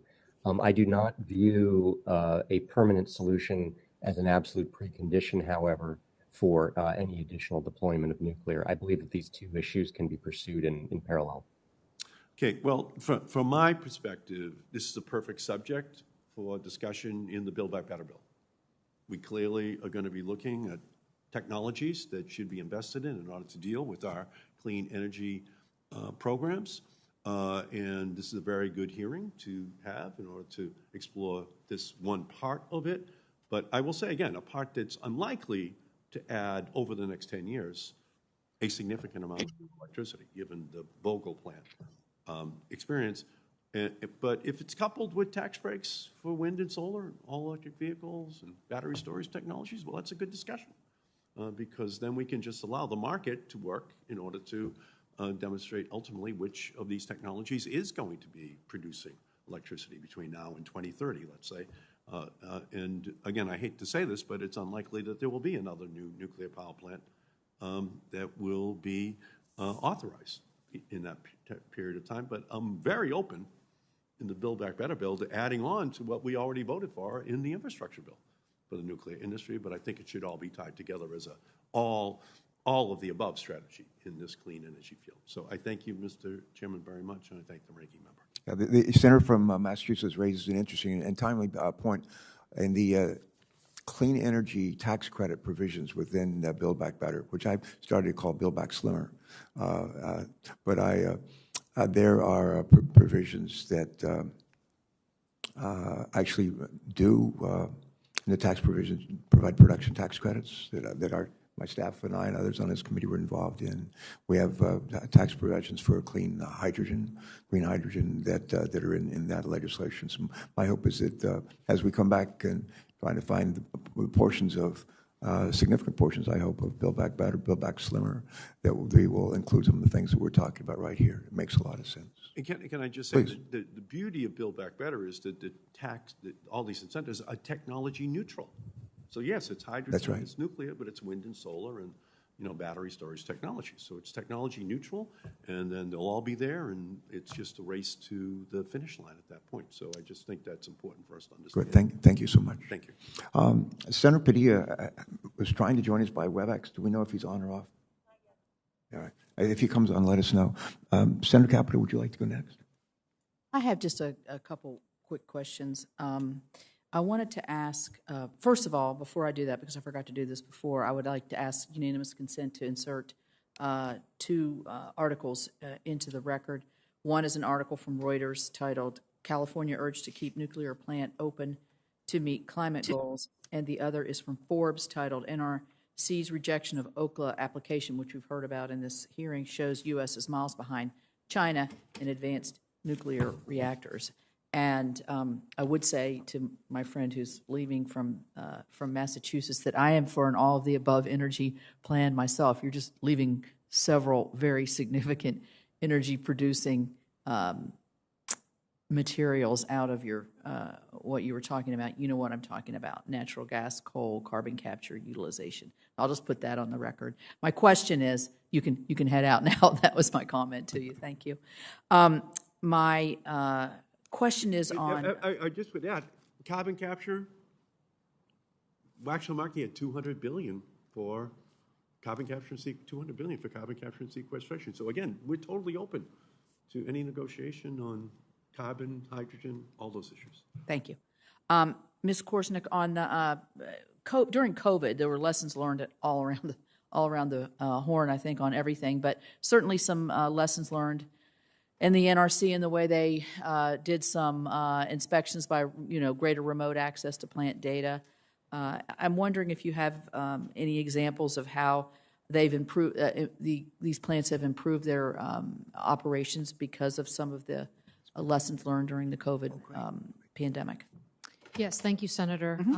We actually had great success during COVID. We were able to run all of the refueling outages and significant work at all of our nuclear plants during this COVID experience. And as you mentioned, one of those things was to kind of think about maybe more creative ways that the NRC could conduct their oversight of our operations. And at the end of the day, it proved in some cases more efficient and helpful for them. And so we very much look to identify some of those best practices and integrate those lessons learned into permanent processes and procedures of the NRC. So, for example, they were able to conduct several of their inspections remotely, and not everything, I'd say, avails itself to that kind of inspection. And so we're not saying we don't need NRC inspectors on site by any means, but there were ways we think that they can run their business more efficiently, and we allowed them sort of more access remotely to our sites to facilitate it. I think it was a win-win. Good, good. Mr. Harrell, a final question from me on the Stranded Act. I didn't know if, obviously there's a cost to everything, and there is an authorization level, I believe, in the act that Senator Duckworth has brought forward. I didn't know if you at ClearPath had done any kind of estimate as to what the actual cost of something such as the Stranded Act could cost. Yeah, it's a great question, Senator Capito. I mean, if these economic impact grants continued indefinitely towards 2050, we're looking at $2 trillion, and so no doubt the status quo serves no one well, and I think that includes Zion, Illinois, and so we need a variety of solutions to the spent fuel problem. And I think innovation can play a major role in that. And so I think you've included some important provisions in ANEA to get at the support for communities who formerly hosted sites. I think one of the biggest things we do, and kudos to you and many members of this committee, including the chairman, on the infrastructure bill, one of the biggest things we can do is avoid closing these plants altogether so we don't have this economic story. And then, advanced reactors can play a role in using spent fuel. And there's innovation in storage of fuel. There's exciting companies like Deep Isolation that are looking at storing spent fuel in boreholes. And so I think that's an area where we could wisely spend in dollars and get to a solution. Because I do worry if a $2 trillion program over the next 30 years is established, we're just perpetuating the same problem that exists. Well, thank you, Mr. Chairman. Thank you, Senator Capito. Again, thanks for your leadership on not just this issue, but on specifically on one of the two bills that we're holding this hearing on today. It's been a great conversation. I think we've been joined remotely by Senator Padilla by WebEx. And Senator Padilla, if you're there, happy to recognize you at this time. Are you there?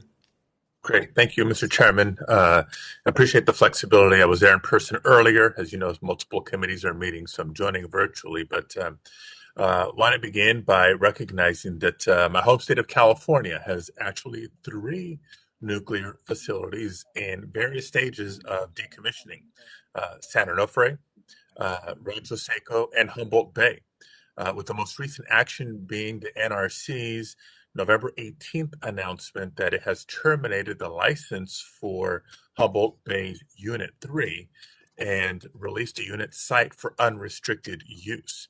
Operating nuclear power plants provides economic opportunities for local communities during their operation, And as plants are decommissioned, communities often experience a significant loss of tax revenue and a loss of good paying jobs. I know Senator Duckworth already spoke earlier about the Stranded Act and what it could mean for communities undergoing these sorts of transitions, but wanted to point out another unique element of the decommissioning process and future use of sites. Some of California's decommissioned facilities are connected to or located very near existing electrical transmission infrastructure. And given the stigma around reusing former nuclear facilities because of cleanup concerns and otherwise, it does beg the question of how we can best put this land use after facilities are decommissioned, how we best use the area. So, question for Mr. Nabel, beyond just financial support, are there additional support or services that the government could provide to smooth transitions and maintain local economies following closures of nuclear power plants? Thank you, Senator Padilla. I believe Senator Duckworth's act addresses that in part with the task force and the creative grant program or gift prize program. As you mentioned, there's a stigma associated with a decommissioned plant that you can look at 90 acres of lakefront property and say that'd be fantastic, but who's going to want to build on a prior nuclear footprint? And on a local level, we try and look at ways to reuse that, and we try and attract business. We try and look at is there a potential for a natural gas plant? Again, you have the switch yard there for the electric grid infrastructure. So anything that can be identified through federal resources to help get us back on track would obviously be appreciated. And I think it's necessary to dig out of the hole for our community, for yours, for everyone that's affected by this ultimately. As I mentioned earlier, we have to make sure that we're around to be able to benefit from that, because something like that is going to take quite a while to develop and see the benefit of. So step one of the Stranded Act deals with non-competitive grants, but there is hope that ultimately there will be some sort of highest and best use for that property. But we know that it will never be what we originally had, what was there, and what was promised, especially while the spent fuel is still on site. All right, to be continued. The second question, let me frame it here. Currently, there's roughly 86,000 metric tons of commercial spent fuel sitting in communities, not just across California, but across the country. And that figure is increasing at the rate of about 22 metric tons per year. Now, the waste is currently stored at 121 sites in 35 states, mostly at the very same facilities that produced it. In the next few years, all of California's nuclear power plants will be shut down or in the decommissioning process, which will leave the spent nuclear fuel at each power plant site. Again, referencing California specifically here. As I'm sure you all know, despite safety assurances, localized storage garners intense public interest, particularly in California in light of seismic activity and earthquake risk. I know there's increasing dialogue about the consent-based siting strategy for storage, but wanted to ask Mr. Cohen this question. If an interim or permanent storage site ever did become operational, spent fuel and waste would have to be transported, through countless communities from their current site to that interim or permanent storage site. How do you balance that transportation need with the alternative of leaving waste where it currently is from a risk and benefit standpoint? It's a great question, and I'll venture a personal opinion, maybe not even an organizational opinion on this, that it has been demonstrated that we can transport nuclear waste safely.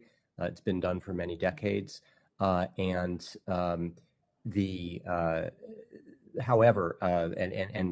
the alternative, right, is to leave everything where it is. So you do have a trade-off. There's always some risk in transport, but there's also a risk, certainly, to future economic development in communities, as you've noted, in leaving things on site. I mean, I think the best thinking is that combination that we really need to move this waste. And again, I don't think it's an impossible task to do that safely. I can provide a more thoughtful and extended answer in writing if you prefer, because we think the evidence does support that you can safely transport nuclear spent fuel. Yeah, a written response would be helpful and appreciated. Thank you both. Thank you, Mr. Chair. Senator Padilla, thanks so much for joining us and for your patience here today. We have a vote underway on the floor. I think we have about another 10, 12 minutes that I can stay here with you. It may seem longer, but it won't be long in about 10 or 12 minutes, and I got to go run and vote. A question, I want to ask one question for Mr. Cohen. I think probably Ms. Korsnik as well. We'll leave our other witnesses off the hook on this one. But just keep in mind, I telegraphed my pitch earlier. The last question I'll ask is, where do we have some consensus here? Maybe a couple of major points for each of you to share with us.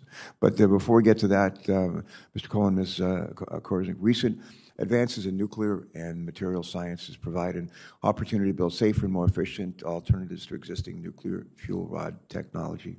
These technology advancements are leading to safer, more efficient nuclear fuel rod technology called accident-tolerant fuels. These new accident-tolerant fuels can serve as an important bridge to advanced reactors, while at the same time allowing current nuclear reactors to be safer and more cost competitive. Here's my question, again for Mr. Cohen, Ms. Korsnik. Would each of you take maybe a minute and discuss what you know to be the status of accident-tolerant fuels today, just briefly? And would each of you provide maybe one policy option we should consider to support the next generation of nuclear fuels? Mr. Cohen, then Ms. Korsnik. I might suggest that Ms. Korsnik, who's more expert on this topic, go first, and maybe there you go. Ms. Korsnik, would you go first, please? Great, thank you. So your question is on advanced or accident-tolerant fuels. Yes. And so I think this is a wonderful opportunity for the industry. Again, American innovation at play. And I think it's going to bring forward a variety of options, whether those options are used in current reactors that we use today or the reactors of tomorrow. I think it's a great opportunity. It's likely to be more expensive. And so I think as with anything, I think you have to sort of balance the need for that additional expense with the value that it brings. And I think there is a good value proposition there. In terms of a policy option, I would suggest we have some investment today in accident-tolerant fuel. I think we should look at that investment and see if we can bring accident-tolerant fuel to the market even sooner. All right, thank you. I'm going to, Mr. Cohen, anything very briefly you want to say, and then we'll go to the last question. I would just add the next step is obviously to think about fuel fabrication and the full supply chain, and that needs further attention. All right, thank you. I'll go back to my original, what I said at the beginning of the hearing. Pitch, well telegraphed, is right here, and the idea is we always look on this committee, more than probably any committee in the Senate, as much as any committee in the Senate, we look on ways to find consensus, even in really where there's a lot of adversity. And what I'd ask each of you to do is just take a minute, tell us where you think there's, based on what you've heard today and said today, where there's some good areas for consensus that we ought to definitely pursue. Thanks. Let me go, I think, first with Mr. Nabel. Would you go first? Thank you, Chairman. As far as common ground, I don't think these two bills are mutually exclusive to each other. ANIA and Stranded both realize that nuclear is part of our future for green energy. The piece that needs to be included is the end process. The current process, we're an example of the benefit of nuclear while the plant was operating, regionally benefiting, other communities nationally benefiting. But the current process ended at decommissioning, where everyone kind of washed their hands of it and said, we're done. However, we were still left with the mess. So ANIA recognizes that there is a need to figure out what to do with that waste, that should be part of the process, that should be part of the overall proposal, to make sure that we have the entire beginning to end in the process and how to best have everyone benefit from that and nobody left holding the bag. All right, thank you. Thank you, sir. Armin Cohen, Mr. Cohen. Thank you, Mr. Chairman.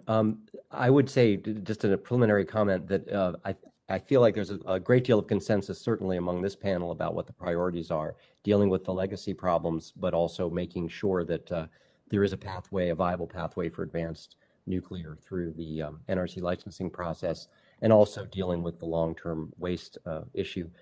Just a sort of an observation, which is that more than the consensus within this committee or among this panel is the fact that there is emerging consensus in the society about nuclear. I think that has changed quite a bit, should make the job of this committee and this Congress easier. I inserted some polling data, which is quite interesting, which shows very vast majority of Americans support continued use and expanded use of nuclear energy, and in particular, the Democrats, which are often thought to have a less favorable view, are also substantially in favor of this technology. So I don't think it's rocket science to figure out what the remaining areas of concern are. Waste, safe regulation of advanced nuclear, and we still need the kind of legislation that you've put forward in recent years to speed these sort of less expensive, safer, easier to deploy reactors. So I'm heartened that there's an enormous amount of consensus, not just bipartisan consensus in Congress, but in the society at large. Thank you, sir. Ms. Korsnik, please. Yes, thank you. I agree very much with Armand Cohen. I would say areas of consensus are that nuclear is a needed partner with wind and solar to create the best solution. And I think very much an opportunity as you demonstrate that these technologies can pair very well, you also actually lower consumer cost by doing that. I think another area is that American innovation is bringing forth really fantastic new nuclear options, making it more flexible and more useful, more diverse, whether it's hydrogen, whether it's high temperature steam, or whether it's electricity. So we must encourage that, and we can encourage it through the licensing process, make that more efficient, make the site permitting process also more efficient. And I'll end with the United States does, in fact, need a durable waste strategy. Thank you. All right. Mr. Harrell, please. Thank you, Mr. Chairman. I think what I heard clearly was new American nuclear is an economic opportunity, important to global security, and a climate imperative, and it needs to be enabled now. Even Senator Markey, who was talking about a little bit of skepticism, is rooted in nuclear needs to play a significant role on a relevant climate time frame. And so legislation like ANEA is going to be necessary to bolster licensing both in the short term before the NRC completes the Part 53 process, which isn't going to be completed for another 5 years or another 3 to 5 years at least. Direct flexibility on applications, because nuclear can play a huge role outside of electrical applications, like in heavy industry. And common sense permitting, because in the end, if we're going to contribute to reducing emissions, we need to be able to build these things quickly so they can contribute to a 21st century electrical grid. Yeah. Thank you. I got just a couple of quick comments, if I could. First, thank you. I want to thank our witnesses. I want to thank all our colleagues who've come today. Especially want to thank Senator Capito and Senator Duckworth for their leadership, Senator Whitehouse, and others. I want to thank our staffs. We have staffs who work very well together. And on most Thursdays, whether we're in session, Senator Capito and I meet in person, usually with at least one member of our team, Adam and Mary Frances. And I think on this Thursday, I just suggested Senator Capito, when she ran off to vote, that we think of enlarging that conversation and the people who come to the conversation, but really to focus on follow-up to this hearing today, what we've learned, where there's consensus in some areas that we might look forward to working together, really along the line that Senator Markey has suggested.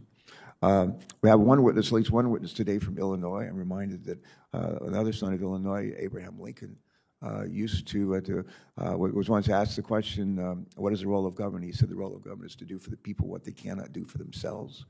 And there's a great role here for us to play in this committee. I think we're well primed to build on a lot of our earlier work, to build on what was in the infrastructure bill, and to build on what could be in a slimmed-down version of the Build Back Better bill. I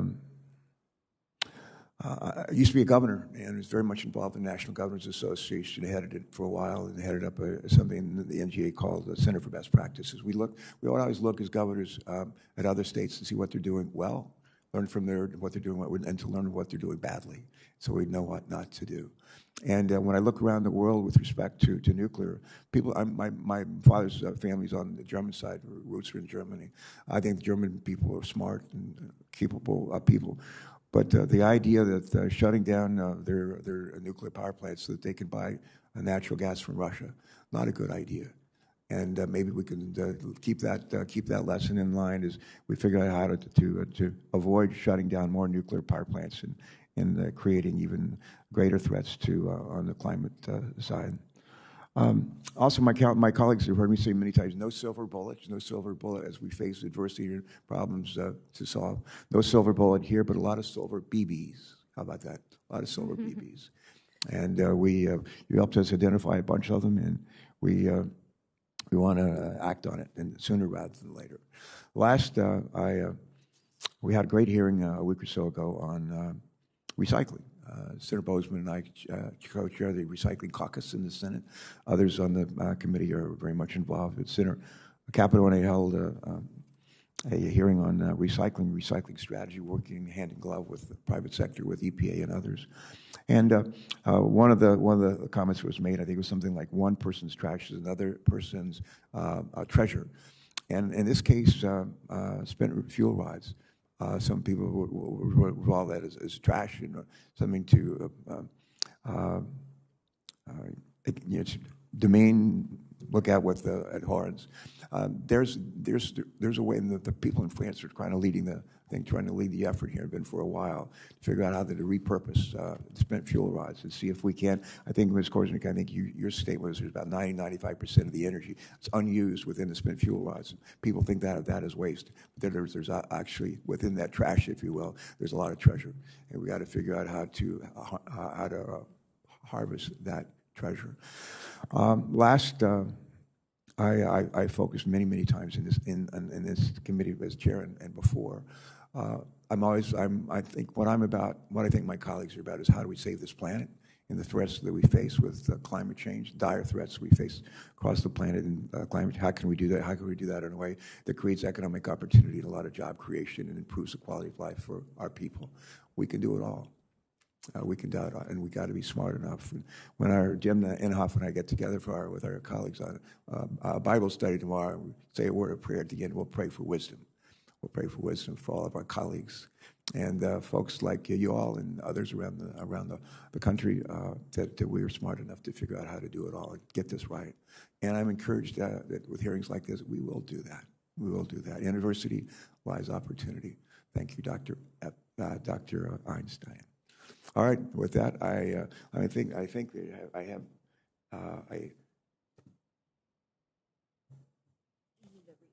Thank you. All right.